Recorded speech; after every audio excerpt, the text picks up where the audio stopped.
Hey there! Thanks for tuning into DuckBricks. I'm Chris, and welcome to another episode of Brick Breakdown. What if LEGO prototypes were made? We've been taking a look throughout the years of all the different LEGO prototypes, from cancelled themes to scrap set ideas and even molds that were never produced. Last time, our special guest LEGO David and I took a look at some of the vintage LEGO space prototypes, diving deep beneath the waves with Seatron and taking a look at even some of the prototypes that would become future LEGO space themes like Mtron, Blacktron, and Space Police. Now we shift our focus to a few more vintage prototypes in a completely different direction than before. This time we'll be taking a look at Castle, Pirates, City, and even Western.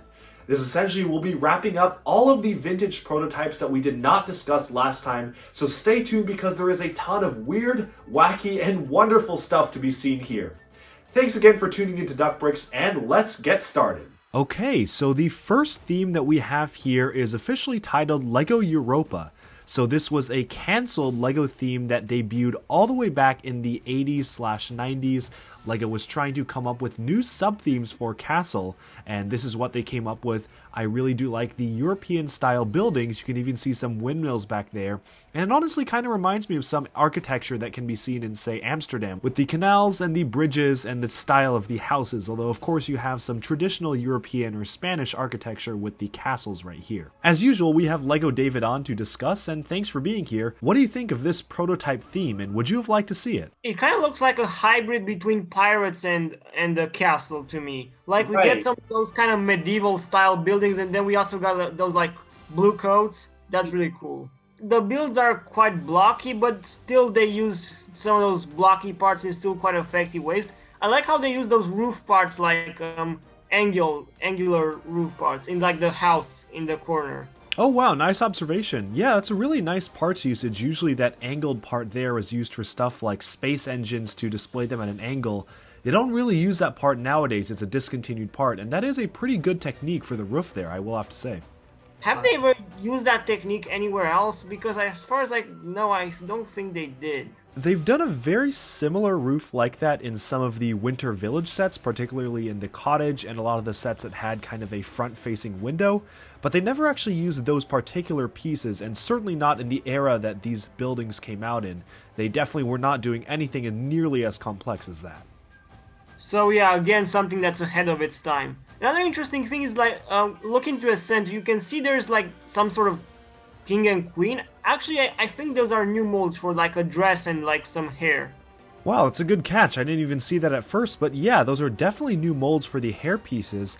I'm wondering if that dress piece is cloth or if it's actually a plastic molded element. I haven't actually seen that ever before. Obviously, the closest thing would be, say, the Queen Amidala dress from Star Wars, which was a fully molded element that was very decorative in kind of a shape like that. Or maybe even the Queen from the collectible minifig series nowadays, but that's certainly a very unique element, and I can't even tell from the resolution on this picture whether or not that was actually supposed to be just hard molded plastic or cloth. So really interesting stuff that they were planning for altering the minifigure shape, kind of similar to how Seatron was altering the minifigure torso and legs. They're doing something kind of similar here, where we wouldn't really see LEGO attempt to do something like that for years and years after this was proposed. So yeah, this theme is actually quite fascinating. I would have loved to see that. I think a lot of AFOs would have gone crazy if this was actually something that was released. This looks, again, ahead of its time and looks quite amazing, to be honest. Especially this kind of army building aspect. We've got so many soldiers all in one place. Yeah, that is interesting. I imagine this was done mostly for display purposes to put together a diorama, but I do wonder how many of those they would have included into one set, and what LEGO army building may have looked like back in the day. Now I will say some final closing thoughts on this theme. Some of the builds look really nice, like the civilian houses and that one larger castle, although that guardhouse or gateway right in the back there honestly isn't impressing me too much. I can spy a piece that we never actually got. It's a very large triangular mold right there. They also use it for the roof of the castle, but it seems like they're using it for most of the walls of this fortress, and honestly that feels very juniorized to me. So it is nice, I think, that we didn't get builds that were mostly just comprised of those angled pieces, and we actually got more substantial builds in some of the other castle sets, although I agree that it would have been really nice to get stuff like, say, the castle or the civilian buildings. So definitely ahead of its time, especially with those minifigure pieces for the king and queen there. But I guess now is a time to move away from Europa because there is still a ton to get through here. Moving on, we have less of a theme concept and more of a individual set concept. This is the Dwarves Mind that was supposed to be a LEGO set. Now, I have no idea what sub-faction this was really supposed to be a part of because obviously there aren't really any dwarves there. There's just like forest men and lion knights and wolf pack troopers, so really not sure. Maybe they would have introduced a new faction for this, but this is the Dwarves Mind. And what do you think of this build of a cancelled LEGO set? What really surprises me is that they went and made this entire like rockwork complete brick built instead of using burps, big ugly rock pieces, and especially around that time they were using a lot of those parts, so that's quite fascinating. I agree, and this is such a stark contrast to the previous theme we looked at, Europa, which really relied on unreleased large pieces to make up walls and towers and whatnot. This is in a completely different direction and probably is the most impressive rockwork I've seen from really any classic vintage LEGO concept. I mean, we never got anything like this in really any vintage set. The closest thing was a mine that appeared in the Western line, but even that one used a ton of big ugly rock pieces, so honestly, I'm not sure why they decided to scrap this, other than maybe they decided that it was too complex for kids to put together, or maybe it just required too many small pieces, and they couldn't justify that many pieces being put into a set that is around the same size as, say, something like this, but without using these tiny pieces and instead using the burps. But it is still a really fun concept, and honestly you can kind of see some similarities to the other Dwarves Minds that we've gotten in LEGO, such as this whole conveyor system to transport the gold coins, and a whole bucket system as well on string. Yeah, again, this set was ahead of its time again. I don't think we got anything fantasy around in the 90s other than the wizard, like the blue wizard and the dragons. That was all the fantasy stuff we got. And we would see a similar concept made in 2007 with the Dwarf Mind that got released that year. Right, which is, of course, radically different from this. But it still has kind of the same general concept of a Dwarf Mind where they make swords and they mine and stuff. It's still kind of the same basic idea, though. That is true, yeah. They do have, like, chutes like this for transferring the metals and whatnot. Yeah. I'd say this is probably, I mean, obviously it's a lot less interesting than Europa. It looks the closest to something that would have actually come out, but I do like the rock work. I guess we can move on, though, to something a little bit more interesting. And this was a castle theme centered around the Loch Ness monster. So take a look at that prototype right there. That's a prototype Loch Ness monster mold. That's the most interesting thing about this. What do you think of this theme? Yeah, that looks like a hybrid between the castle dragon from that time, and then they also gave it like a tail. Mm-hmm. That looks quite interesting. One thing that's radically different from the Dwarf Mine we saw earlier is that here they used a lot of burps instead of actual brick-built rockwork, which is, again, shows the contrast between the two things.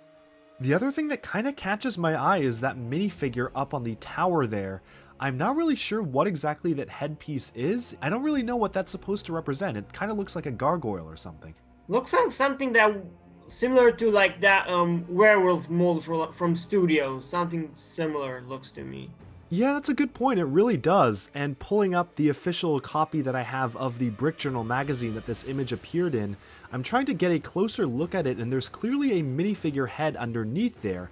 I just can't quite tell what that headpiece is supposed to be, and it almost looks like the gargoyle from the Monsters collectible minifigs, but unfortunately it's still too blurry to tell. It probably was a clay sculpt or some sort of clay add-on to a minifigure just for demonstration purposes for this prototype layout, but it is still really interesting to see them experimenting with really bizarre minifigure and animal modifications, especially when this really wasn't a time where we were getting anything like that.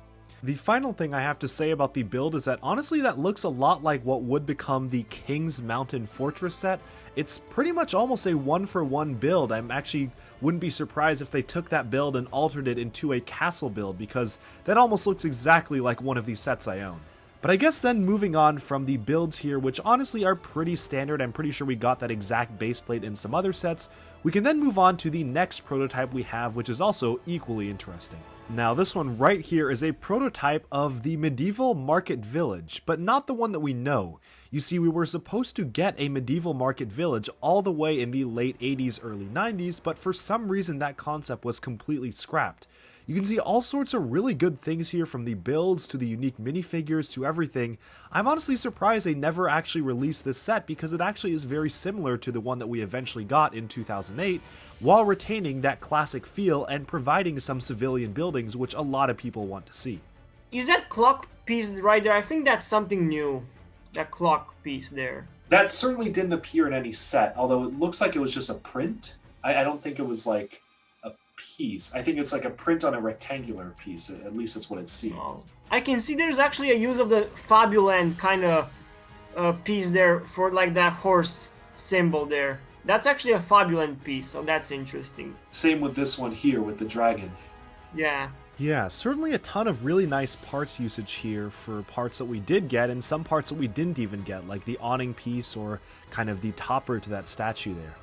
What do you think is most interesting about these sets? The minifigures, because they use so many unconventional molds for the time that look distinctly medieval. It's like those princesses or whatever they are.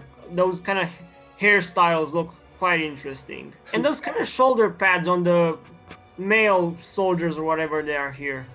Honestly, the thing that fascinates me most about this is that many of those hairpieces look like actual hairpieces that we would get years down the line. Like the princess hairpiece there was introduced, I believe, for the LEGO movie in 2014 with one of the collectible minifigures, the assistant bot, and of course that piece has been reused many times over in minifigures since then. And even that beard piece is basically an old version of the caveman beard from the first series of collectible minifigures, which we still see in modern stuff today, like Bolobo from Ninjago.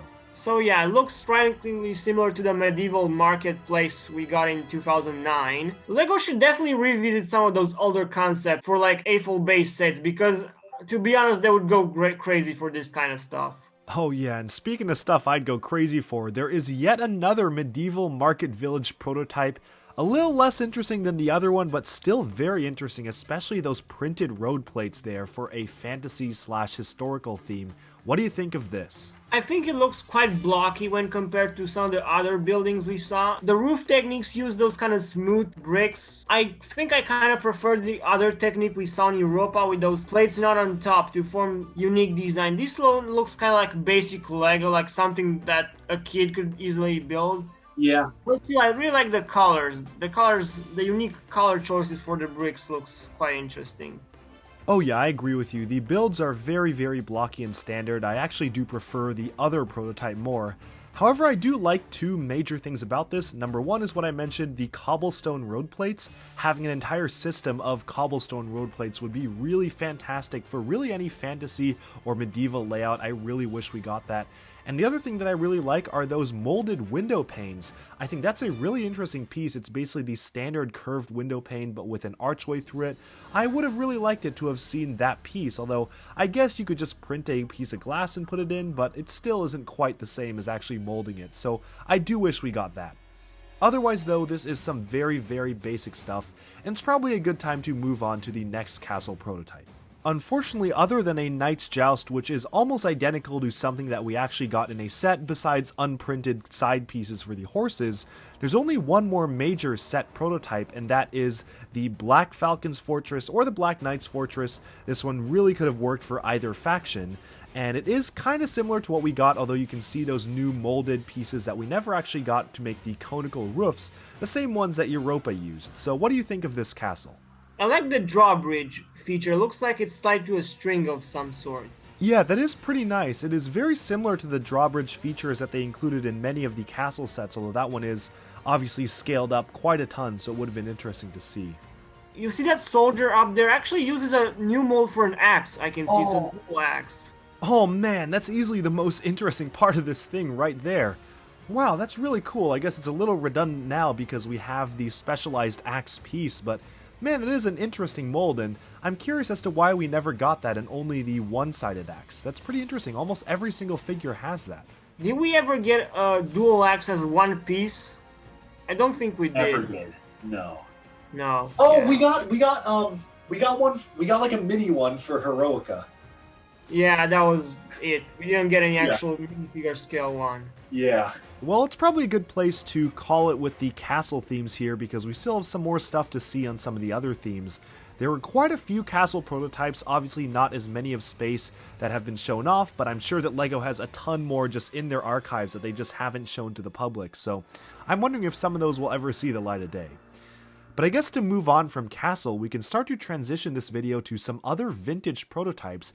Specifically, there was one sub-theme of town that was released, and I don't necessarily know if I'd call this a sub-theme of town, because when is there ever really any conflict in town? You see, this is the 1940s gangster sub-theme of town, where minifigures are wielding accurate revolvers, pistols, submachine guns, and you have a very, very interesting style of architecture there representing New York, but actually this isn't really something that we ever got in any sort of LEGO set, either then or now. What do you think of this? So this looks like would have been kind of like a spin-off of Town, but with a more like 30s vibe, like those kind of 1930s style cars. Those look really cool. The funniest thing to me here is the accurate Tommy gun mold, which we wouldn't actually see really ever. I mean, we kind of get one in LEGO Batman, but... What? Yeah. This is... Yes. Yeah. It's really funny, like, you never see this stuff in LEGO. Look, there's the gun piece in chrome. Really? Oh my Yeah. gosh. But yeah, no wonder this film was canceled because yeah, gangster stuff even nowadays they wouldn't do. You're right, they never will, but they should. Yeah, because Lego can make 18 plus sets nowadays, they could technically still make a gangster set now. Yeah. The sad thing here in the magazine, it says there are 29 slides showing close-ups and other models and molds from this concept in our LEGO archives folder. Unfortunately, nobody at LEGO has a slide scanner, but maybe someday we can show you when we obtain that. So there's like a ton more images of this, but no one at LEGO has a machine to scan them in, so they can't show them, which is so sad. So yeah, this is really interesting. There would have been a really interesting twist to add on to like the classic town sets, giving them like a 30s vibe with 1930s style cars and buildings. The cars and buildings are easily the thing that stands out the most to me. That black car in the middle looks like the one we got in Indiana Jones. Yeah, it does. It looks exactly the same. And they're all using these molded base plates for car molds too. So like for the bottom, I mean... Are those from Fabuland? I think those Aren't cars they? are actually from Fabuland, actually. Oh wait, you might actually be right. Yeah, I'm looking at a picture of a Fabuland car, and the front piece is definitely the same. Obviously, it never came in chrome, but that is the same front piece. The sides of the cars, though, I think it's a slightly different mold. It's similar, but it's not quite the same. Yeah, but the engine piece in the front is definitely the same. Oh yeah, it definitely is. It's kind of funny seeing how such radically different themes use pretty much the same styling for their cars, and it actually works for both ones. The other thing I actually really like about this are the buildings. I mean, we never saw anything like this from LEGO. I love that barber shop, the Ritz Hotel. Man, I just really wish that I could figure out how to build those out of classic pieces myself. I can certainly see some pieces that we never got, like the awning pieces, but honestly, that can be achieved today. I really wish that LEGO would try to revisit this concept. Maybe not as a gangsters theme, because obviously they couldn't do that in any way, shape, or form unless it was some sort of 18 plus line like you said, but just this style of architecture is really unique and interesting for LEGO, and I really kind of want to try to build some of these myself. But it's probably a good time to move away from this and go on to our final prototype of this vintage series. We just have one more image. It is a very fascinating one of an expansion of the Western theme. You can see that the focus was on railroads, which unfortunately we never got a Western train back in the day. This would have solved the problem, and what's even more interesting than that is the Bison Mold right there for a full-on animal. Man, getting Bison molds, especially at that time, would have been groundbreaking, honestly. Like, in the 90s, I think the only animal molds we got were just horses, and that was it. Getting something like Bisons would have been insane. Oh yeah, we got, I think it was horses and like obviously the dragons and later on, and then I think crocodiles, but Yeah. beyond that was really all we got. So yeah, that would have been really nice.